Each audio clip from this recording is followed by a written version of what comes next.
students, this is your tutor Dr. Nandini Sharma. In my previous video, I have told you about the first chapter, the living world. In that chapter, we have studied about the living organisms. Now today, in this video, I am going to tell you about the how we will give the name to the living organisms. So, to naming the living organism and to classify them and to categorize them in different groups is called as nomenclature.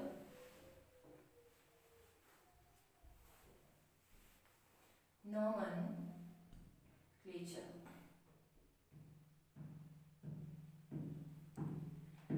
As you know, students, there are many living organisms in surrounding environment.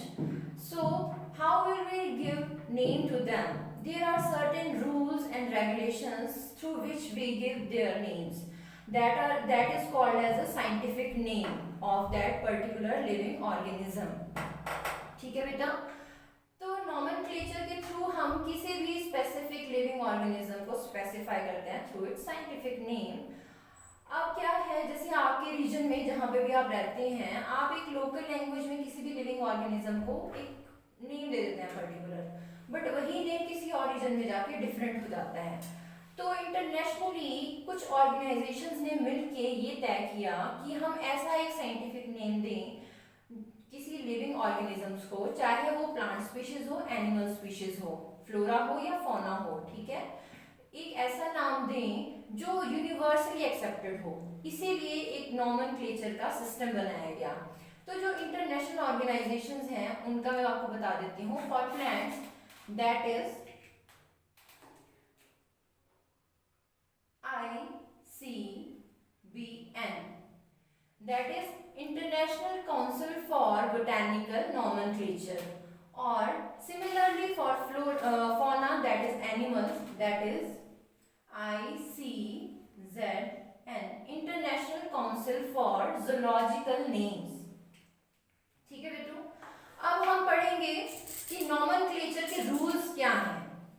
तो first rule कहता है कि कोई भी living organism का scientific name जब हम देते हैं तो वो दो वर्ड्स इंक्लूड करता है.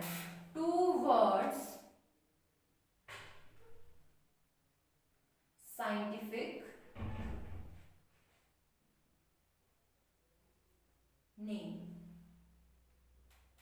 ठीक है बेटू, टू वर्ड साइंटिफिक नेम. और ये किसने दिया था? Carolus Linnaeus.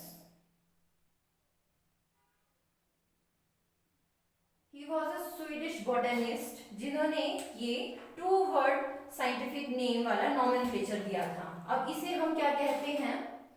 बायनोमियल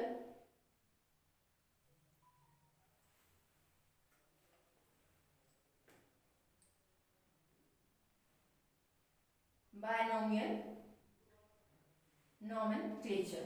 ठीक है बेटू, ये है हमारा first rule, that is scientific name contains two words. Second rule क्या है हमारा बायनोमियल नॉमेनक्लेचर का? That the first word of the two word scientific name, the first part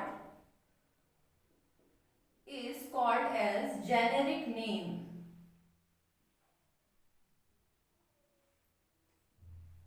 ठीक है बेटू, इसे हम जीनस भी कहते हैं. जो सेकंड पार्ट है साइंटिफिक नेम का, उसे हम स्पीशीज, एपिथेट या सिंपली स्पीशीज भी कहते हैं.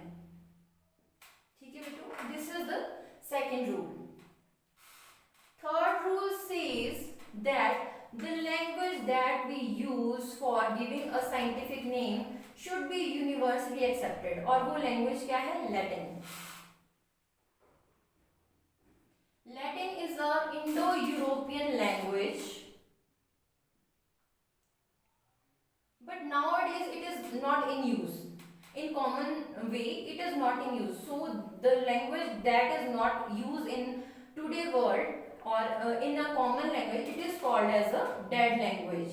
So Latin language is also called as a dead language.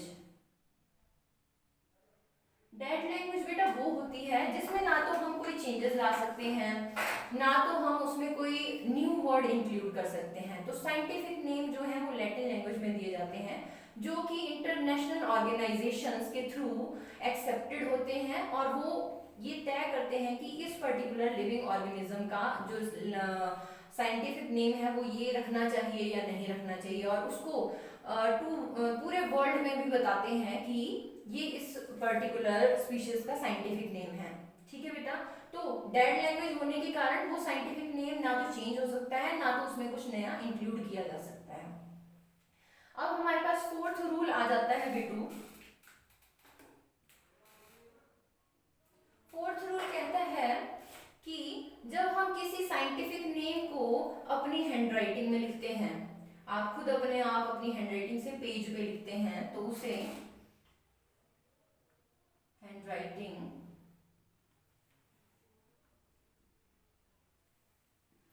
तो उसे हम अंडरलाइन करते हैं। ठीक है, ये जो दो वर्ड्स हैं इनको हम सेपरेटली अंडरलाइन करते हैं। आप एग्जांपल ले लेते हैं, मान लो हम एग्जांपल ले लें, आजकल एप्पल का सीजन है तो एप्पल का ही साइंटिफिक नेम ले लेते हैं, दैट इज मेलस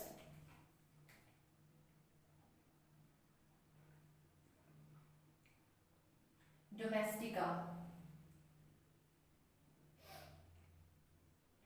ठीक है, मेलस डोमेस्टिका। अब मैंने दो वर्ड का साइंटिफिक नेम लिख लिया और उनको सेपरेटली अंडरलाइन कर दिया। इसी तरह हम एक और एग्जांपल ले लेते हैं। अब आपका एप्पल का ऑर्चर्ड है तो उसमें आप बी बॉक्सेस भी रखते हैं, तो बी का साइंटिफिक नेम ले लेते हैं, दैट इज एपिस सिराना।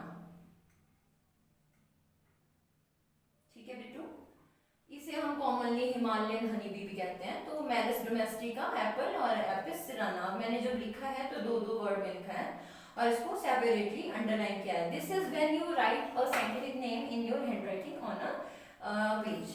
ठीक है, अब सेकंड क्या है इसमें एक और, जब आप कोई साइंटिफिक नेम टाइप करते हैं या प्रिंटेड फॉर्म में होता है पेज पे, तो टाइप और प्रिंट, तो वो इटैलिक्स में लिखा जाता है। इटैलिक्स क्या है बच्चे? एक तरह का फॉन्ट है जिसमें कोई वर्ड होता है वो डायगोनली इस तरह से लिखा जाता है, उसमें अंडरलाइन नहीं होता। ठीक है, तो ये फोर रूल्स थे। इसके अलावा और भी रूल है, वो है फिफ्थ रूल। फिफ्थ रूल क्या कहता है कि जीनस जो है, जो फर्स्ट वर्ड है हमारे साइंटिफिक नेम का,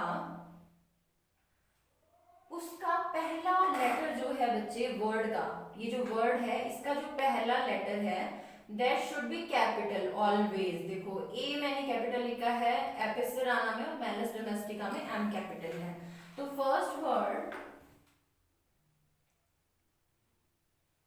फर्स्ट लेटर और फर्स्ट अल्फाबेट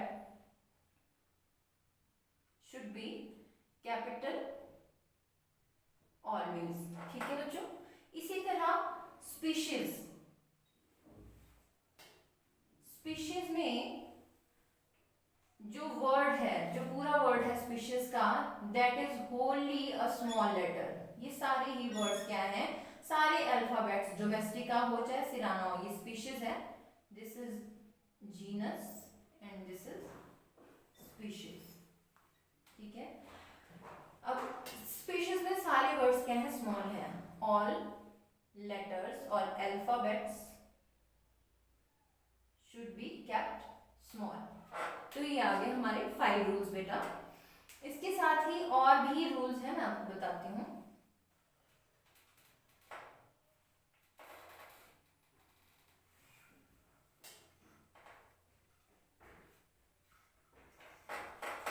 अब आ गया 6th रूल। जो 6th रूल है बेटू ये बहुत ही इंपॉर्टेंट रूल है। ठीक है, ये जनरली आपको बुक्स में नहीं मिलेगा या हार्डली ही कोई जाके बताएगा, जैसे मैं आपको बता रही हूँ। 6th रूल में क्या कहा जाता है कि एक साइंटिफिक नेम जो दिया जाता है किसी लिविंग ऑर्गेनिज्म को, that should be not less than 3 alphabets. उसमें 3 से कम अल्फाबेट्स नहीं होने चाहिए और 21 से ज्यादा अल्फाबेट्स नहीं होने not less than 3 words or alphabets. We will write alphabet. And not more than 21 alphabets. ठीक है बेटो, तो क्या बात हो रही है कि 3 अल्फाबेट से कम नहीं होना चाहिए, 21 21 अल्फाबेट से ज्यादा नहीं होना चाहिए। बट अगर हम ऐसे एग्जाम्पल लेते हैं, कुछ एक्सेप्शनल एग्जाम्पल्स भी हैं, जैसे अगर आप गूगल सर्च भी खुद करेंगे ना बच्चों, करके देखना कि एक स्पीशीज है, वो है एशियन बैट की, एशियन बैट। उसका साइंटिफिक नेम है ला ईओ। This is genus, this is species. तो 2 वर्ड का नाम है। ये दुनिया का सबसे छोटा साइंटिफिक नेम है बेटू, स्मॉलेस्ट। किसका नाम है? ये एशियन बैट है, उसका है साइंटिफिक नेम। और एक और दूसरा एग्जांपल देते हो सबसे लार्जेस्ट का, that is a Thailand wasp fly. ये नाम बड़े कॉम्प्लिकेटेड है, वैसे नाम याद करने की जरूरत नहीं है, ये मैं आपको एग्जांपल्स दे रही हूँ कि किस किस तरह के साइंटिफिक नेम्स भी होते हैं। उसका नाम है, अब मुझे भी थोड़ा नाम याद नहीं है बेटू, तो मैं कोशिश करती हूँ, स्टैटियो, पैरास्टैटियो स्फेको मिया, पैरास्टैटियोस्फेकोमिया। ये एक वर्ड है, ये जीनस है बेटू, ये तो सिर्फ जीनस है, इसके आगे स्पीशीज भी इतना ही लंबा है। लेकिन इसमें अगर आप अल्फाबेट गिनेंगे, अगर आप गूगल सर्च खुद करोगे ना जाके, तो उसमें देखना जरा, उसमें कितने अल्फाबेट, 21 हैं ये पूरे। हमने क्या बात की थी, 21 से ज्यादा नहीं होने चाहिए, 21 हैं। ठीक है, ये जीनस है अकेला, इसमें ये जीनस है, इसमें ये स्पीशीज है, और इसकी स्पीशीज तो बहुत ही लंबी है। ठीक है, अब ये आ गया हमारा एग्जाम्पल। 7th रूल क्या कहता है? 7th रूल भी बड़ा इंटरेस्टिंग है बेटू, वो तो आप भी कभी खुद डिस्कवर करें कुछ, तो वो आप यूज कर सकते हैं। 7th रूल ये कहता है कि कोई भी साइंटिफिक नेम है, उसके लास्ट में उस साइंटिफिक नेम को डिस्कवर करने वाले का नाम और या साइंटिस्ट का नाम आएगा, वो भी शॉर्ट फॉर्म में। ठीक है बेटू, 7th रूल क्या कहता है?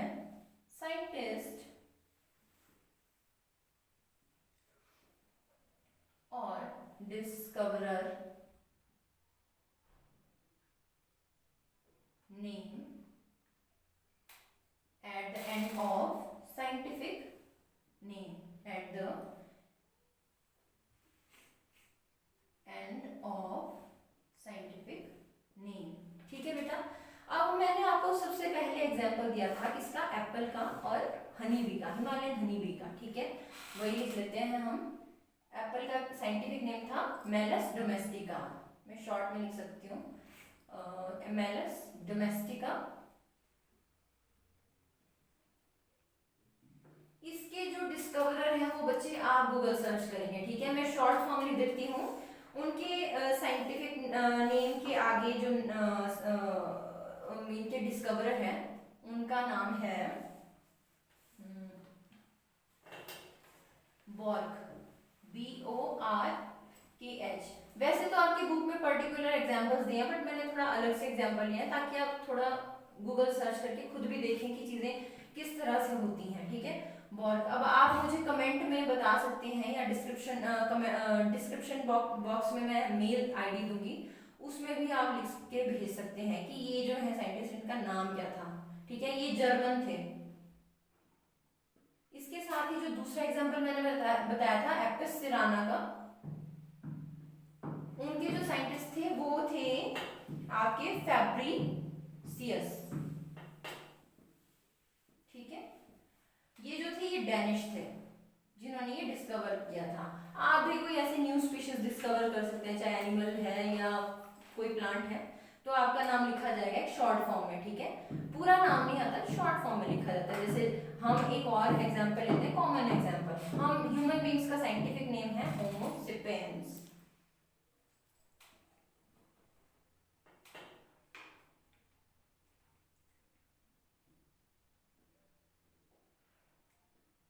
और you can also pronounce it as Homo sapiens. इनके जो थे डिस्कवरर वो थे लिनियस, जो कैरोलस लिनियस हैं, जिन्होंने बायनोमियल नॉमेनक्लेचर दिया है। उन्होंने ये नाम डिस्कवर किया होमो सेपियंस, ठीक है।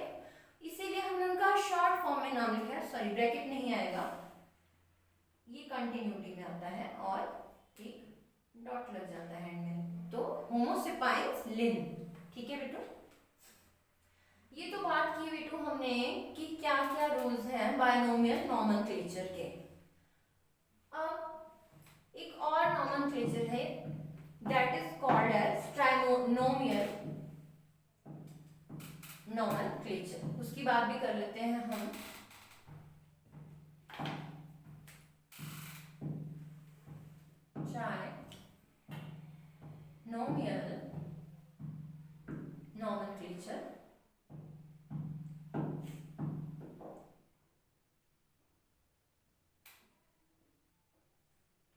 ट्राइनोमियल नॉमेनक्लेचर जैसे ट्राई मतलब तीन, ठीक है। बायनोमियल मतलब बाय, दो।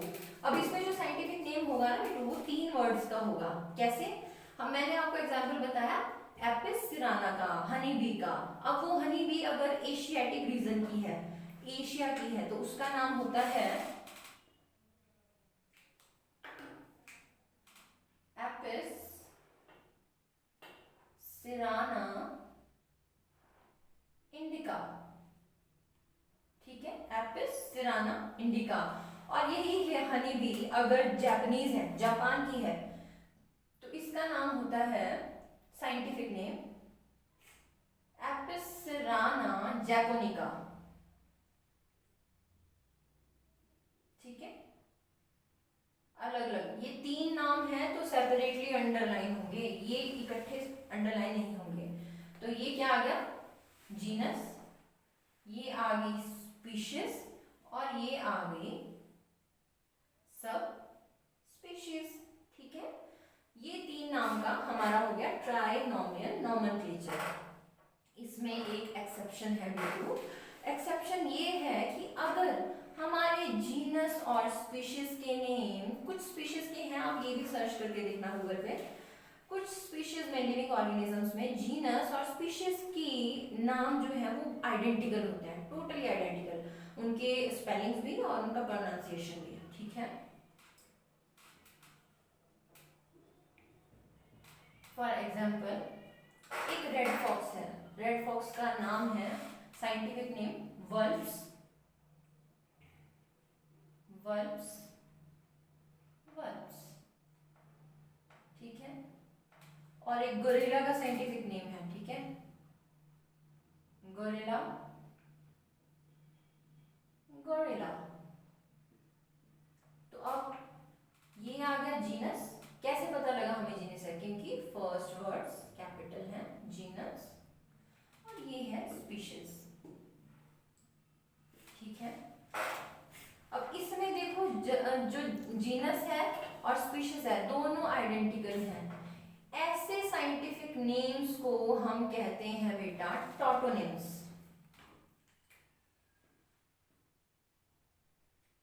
टॉटोनिम्स, ठीक है। Those tautonyms are those scientific names in which genus and the species names or alphabets are identical, ठीक है बेटो। अब टॉटोनिम्स क्या है?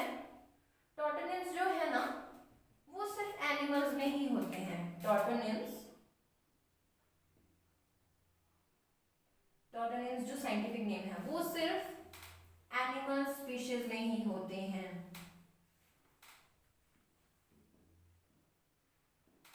लेकिन प्लांट्स में टॉटोनिम्स नहीं होते हैं। कोई भी ऐसा प्लांट का साइंटिफिक नेम नहीं है जो टॉटोनिम हो। आप ये भी गूगल सर्च करके देखना, अगर मिलता है तो मुझे कमेंट सेक्शन में भेजें या लिंक में जो मेरा ईमेल आईडी दिया गया है उस पर मुझे सेंड करें। बाकी ये रहा आज का टॉपिक मेरा। हमने पढ़ा बायनोमियल नॉमेनक्लेचर के बारे में और ट्राइनोमियल नॉमेनक्लेचर के बारे में। This is my second part of living world, जो फर्स्ट चैप्टर है आपका +1 की क्लास का बेटो। इसमें कोई भी डाउट्स हैं आपको, you can ask me frankly in the comment section और in the given email ID in the link.